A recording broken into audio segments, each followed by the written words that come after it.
My name is Lance Corporal LunaRodriguez. I was with 37 Weapons Marines. I was injured in Afghanistan 2011. I lost my right leg below the knee, and I had a limb salvage in the left. I broke my right arm and broke my nose. I joined the Marine Corps for my own personal reasons at first. I wanted to be the legend. I wanted to be the warrior everybody talked about. But then it changed. I found out that I was going to have a daughter, and then it changed to I wanted to provide for my family.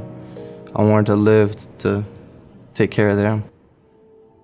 November of 2011, we went out on a combat patrol. We were tasked out to search a compound known to have a weapons cache. I was in the kneeling position, and I go to stand up, and I was about to take my first step, but I stopped. I felt like something was wrong, so I looked down and just checked my area, and 8-pound IED went off underneath my feet. The crater was big enough for my body to fit in. They dragged me up in the helicopter, and that was the last thing I remember. I passed away. They brought me back on the helicopter, and then they took me to the hospital in Afghanistan. I passed away again due to blood loss. They put 18 units of blood in me, and I was still struggling. They finally told us that he's stable enough to go to Walter Reed.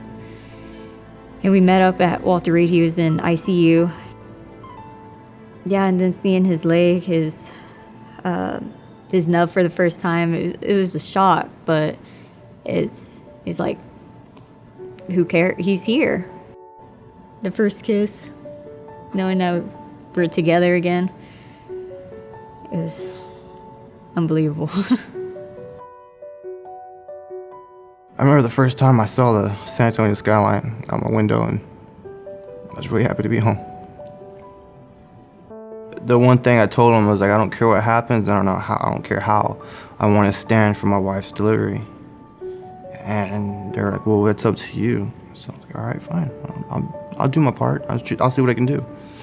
So I worked at it and everything, and I was able to take 2-3 steps at a time, but I still stood up, and I was able to. The first time I held my daughter, I wanted to be standing up.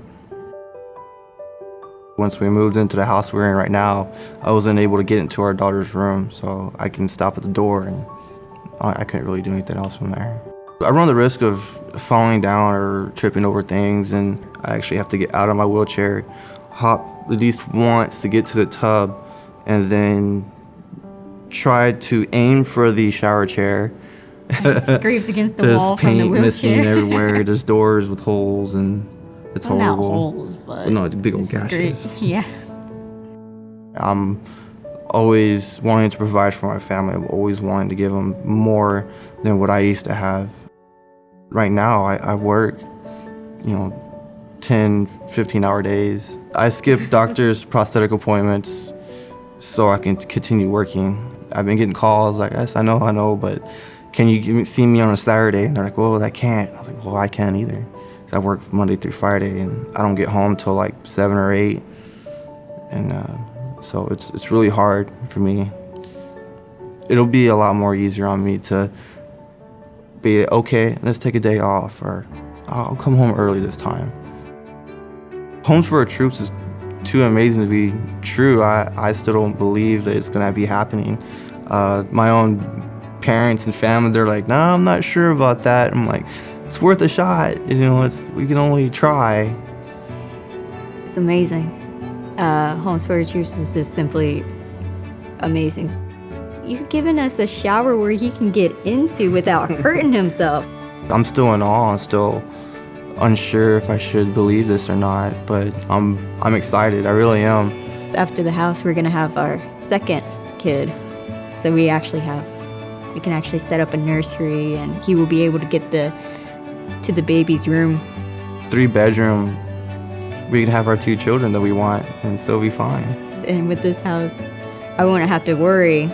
I can go out without a problem, or don't have to worry about a thing. I want her to complete whatever she wants to complete. She's already gone through college, and she wants to go get her master's. As far as me, I live to take care of my family, and that's my biggest thing, is I'm doing this, and I can still have a small-time job and still be able to hang out with my family and still be able to afford to Let's go make a future. Let's go make a life. Let's go have our life.